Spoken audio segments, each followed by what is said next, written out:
The Louisiana versus all y'all, Jared Roser at Woodlawn High in Baton Rouge with 2023 cornerback Jordan Matthews, who is fresh off his first scholarship offers to go play college football in a few years. Mississippi State was the first, and then just a couple days later, Virginia followed. Jordan, how did that feel, man? Let's kind of start there. We'll talk about kind of a variety of topics, but as you, I don't know if it was the Thursday night or the Friday morning when you hear from Mississippi State, what was that conversation like, and what were the emotions around the house? It was actually Thursday night. We want to offer you, and then we really think that you could fit in our program, and that we really believe you can be one of the top recruits on 2023. And I was like, thank you, coach. I couldn't believe him. I had no words, man. I couldn't believe it. Yeah, what was that like to hear? I think you're a guy that at this point you have certainly some confidence in your skill set, but you're a pretty mild-mannered, humble guy. And so to hear an SEC school as the first offer touch base and say that they believe it's you to be a guy that can play at that level and succeed at that level, that probably had to be a pretty special moment. Oh, it was very special, man. Yeah, like I said, I couldn't believe it, but I knew it was the first of many, and that many more will come.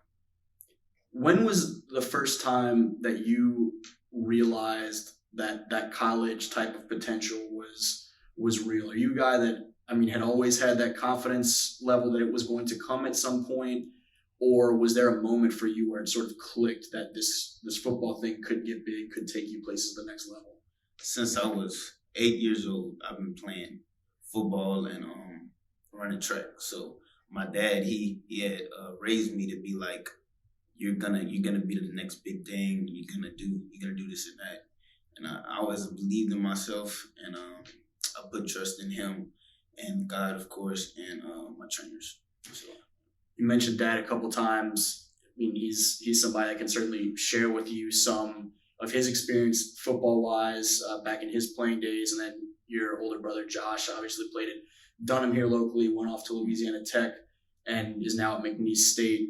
What were some of those big lessons or pieces of advice for them along the way? You mentioned Dad kind of talked to you about that opportunity to be that dude basically when you got to this point, but what were some things that you picked up from them along the way through their experiences?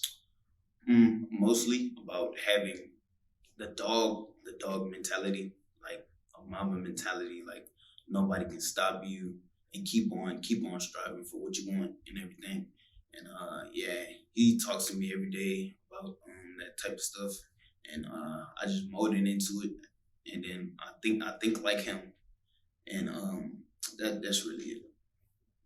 How naturally does that come? The dog mentality and that kind of ferocity on the football field for a guy that is more relaxed when it's not competition time. Is that a pretty easy switch for you to flip, or has that been built over years of kind of having those conversations and that focus? Actually, both. When I step inside the white lines, it's like some clicks in my head, like I'm about to beat this person across from me, no matter what you do. And that's my mindset going into everything. I mentioned Mississippi State was the first, and you talked about some of the emotions there. And then pretty quickly thereafter, Virginia, another Power 5 program, offers. Who was the coach that extended that offer to you guys, and how did it feel you mentioned Mississippi State felt like it was going to be the first of many, but to see another one come right away and not have a huge gap between waiting on number two? It was actually Coach Ricky Brumfield. We actually, my uncle's or my aunt's husband, I think it was, we connect with the coach. So we talked to him about life, and that Virginia has to offer a lot of stuff, life after football. So I was like, yes, sir, I'm very interested. And then we got on the phone. It was actually after school. Me and my dad was driving home, and we had got the call, and then, that's how it happened. A couple of guys that you mentioned in Mason, who's from Alexandria originally and has gone through LSU and has a lot of Louisiana ties. Coach Brumfield of Virginia is a New Orleans guy, played at Shaw before beginning his college career at Utah State, and coached at Nichols earlier on in his career. How much of that sort of Louisiana connection do you feel with with some of those relationships with those places? It's a lot of it's a lot of connection. I think they know that the Louisiana we breed a lot of talent here, and they believe I can produce that at their programs. You know? We saw you be one of kind of the lead guys in that 2023 class around the state, pick up some offers. How significant is that to you to know that you're one of that first handful of guys in your class statewide that starts picking up scholarship offers and picking up Power 5 offers? It's really significant. Like I said, I knew since I was young that I was gonna be big, and that I know I could be somebody like that and play on the next level. When you guys tell Josh that those offers fell into place, what was Big Brother's reaction? Man, we had called right after I had got it, and I told it in front of their family and everything. He was like, "Good job, Jordan. You gonna keep on going. You gonna go farther than me and Dad." So I was like, "Yeah, I believe him." He's a guy that kind of played all over the place for Dunham, and obviously it's a different school situation at that point, a small private school versus you're up at a 5A public school.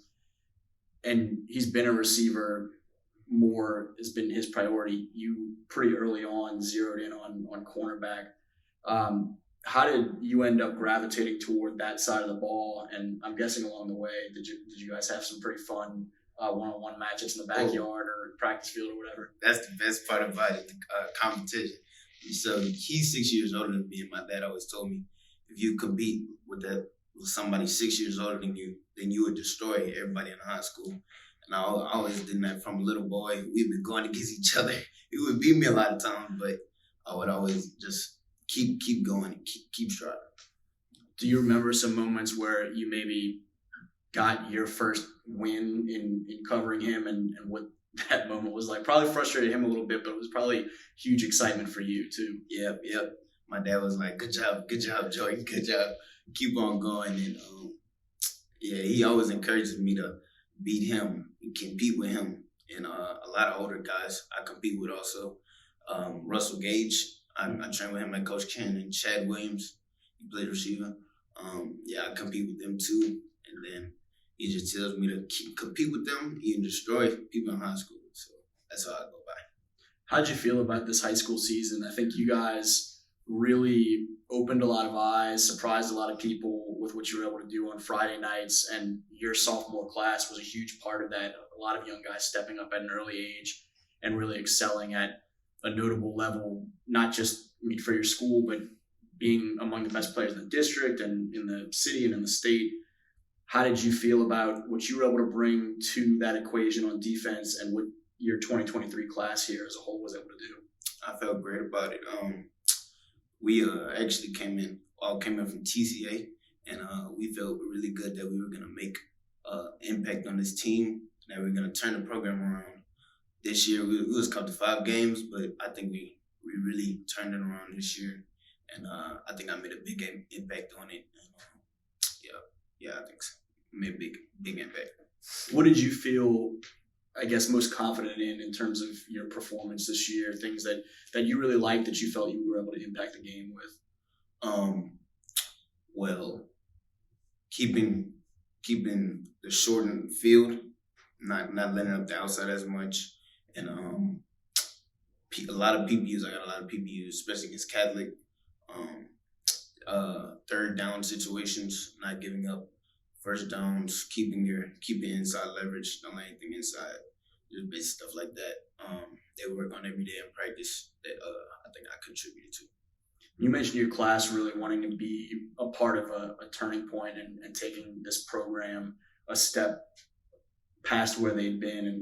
And I guess take me through in a little bit more detail some of those sort of conversations and the things that you guys talk about and what that idea of almost like a legacy that you can leave here over these next few years, what those conversations look like when you guys are talking, even though a lot of it's probably more laid back and just in passing. I don't know if you guys are having any big sophomore meetings and saying this is the way it's going to be, but just what are those little moments like when y'all do mention that opportunity?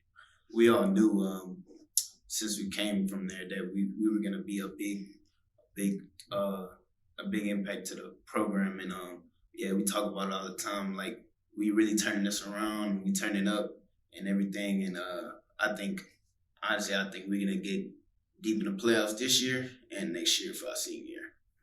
You guys looked like you might have that opportunity this past year and fell short in just a tough game, a tough matchup with an East St. John team on a rainy night that really kind of made it into a little bit of a mud fest, and so you guys exit in that first round. How quickly after that game did you guys talk about what needed to happen this offseason, about what the goals were to gear up toward that next step? Man, actually, right after the game, my coaches had got on us a little bit, and we was like, and after the second half, we was leading like 22-6, and we were really confident that we were gonna win. And some guys had got distracted and got in the moment, life's too big for them and stuff. So they got on us like I said, you gotta keep focused and keep striving in the game, and don't lose focus. That's all. For you this offseason, what are some things that you kind of have in mind that you're really hoping to continue to perfect your toolkit, so to speak, continue to build out your game? Just some kind of priorities for you. Well, actually, a lot of coaches and a lot of my peers tell me I check all the boxes off, but I still want to improve on everything, and anything I could improve on, like high pointing the ball, breaking up on routes faster, looking at the receiver, that type of stuff, and just improve on everything. The first scholarship offers have come. Are you starting to look at the schools yet with kind of a discerning eye and thinking of, these are some priorities for me, these are some pros and cons and really big factors that are going to weigh in for me? Or is that maybe still a little bit farther down the road, and right now it's more a matter of them reaching out, and then you'll start to weigh it out more once you see more of what the options are? Yeah, we actually had made some pros and cons. Some factors would be me playing early as a freshman and getting good playing time, and the coaches producing DBs and getting good coach at practice, and then us winning games a lot. I think that would be some factors, and me competing against the best of the best, such as the ACC and the SEC. Got you. Yeah. And you mentioned too earlier when we were talking about Virginia, about some of the postgraduate opportunities and what sort of connections and foundation can be made for life beyond college and life beyond football. I know you've been a fantastic student here starting out your high school career. I didn't prepare you for anything that we're going to talk about other than football, but do you have a certain, I guess, academic track in mind of a major, something that you would want to look at from the academic side, or something that beyond football down the road that is kind of an outside of sports, or at least outside the playing field mindset that you like to pursue? I haven't paid attention to it much, but I was thinking engineering or business management, because I'd like to own a business when I get older, like after football, just to have something to do and still have money coming in. And yeah, that's a good, money coming in is always a good thing. Yes, sir. Yes, sir.